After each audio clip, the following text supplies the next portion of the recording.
Oye, me dice Pasquale Paoli, que no se llama así, lógicamente. Hablando de política como marxista, quiero que me soluciones una pregunta que me hago hace mucho tiempo. ¿Por qué si el capitalismo es tan malo y tiene crisis y abusos, sigue existiendo y es mayoría? Es algo que no entiendo. Creo que eres de los únicos que pueden dar una respuesta buena. Y te agradezco, Pasquale. Mira, yo diría que esto se debe primero a que el capitalismo, además de crisis y abusos, explotación, la capacidad de una ambición desmedida y otros enormes defectos, que los capitalistas suelen negar, por cierto, tiene una serie de ventajas que hasta hoy no hemos sabido generar fuera del sistema de la propiedad privada de los medios de producción. Es decir, tiene capacidad de innovación, de productividad, de ahorro, de una serie de cosas que funcionan en la propiedad privada y que no funcionan en la propiedad social de los medios de producción. No hemos sabido hacer que funcionen. Bueno. En segundo lugar, la crítica al capitalismo se da en los espacios de la revolución industrial, la primera crítica al capitalismo, en plena transición agrícola e industrial, cuando los capitalistas eran empresarios educados en un mundo de matar o morir, con escasa motivación para la empatía con personas que no fueran de su clase. Las industrias del siglo XIX eran verdaderos horrores para el trabajador.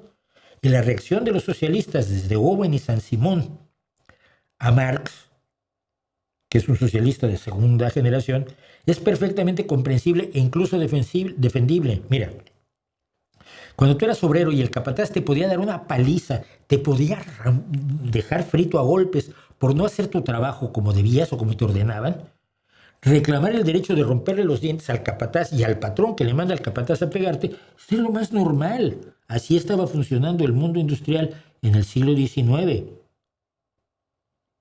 Tenemos que tener dimensión histórica. La sociedad y el capitalismo avanzaron, sin embargo. Las luchas de los trabajadores cambiaron las cosas. Derechos, horarios, todo. Y se hacían necesarios nuevos enfoques para una realidad cambiante. El problema es que los marxistas, que son muy dados al dogma y a la doctrina, no han querido ver este cambio.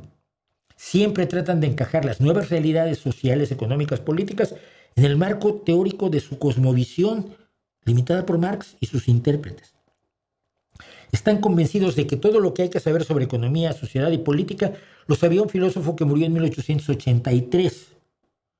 Así que su imagen del capitalista, no un industrial individual, gordo, de sombrero de copa, cadena de oro, fumando puro y con polainas, se convierte en una caricatura que no es aplicable a la actualidad, ni siquiera para los peores capitalistas como son los promotores del tecnofascismo. No son como los capitalistas a los que se enfrentaba Marx o a los que criticaba Marx. Y sobre todo, los intentos por conseguir las ventajas del capitalismo desde una propiedad social concentrada en el Estado, sin los defectos del capitalismo, resultaron desastrosos. Ya fuera en la Unión Soviética o en todos sus satélites o en China.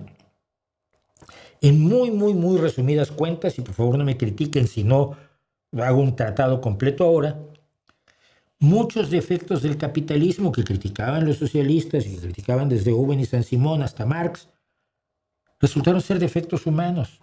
Las cúpulas comunistas se mostraron tan ambiciosas, avariciosas y desinteresadas por las mayorías como el acerero Richard Arkwright o el empresario textil William Radcliffe, que son los grandes ejemplos de las bestias industriales de la revolución. Además, las cúpulas comunistas se mostraron corruptas, represoras, violentas y enormemente conservadoras.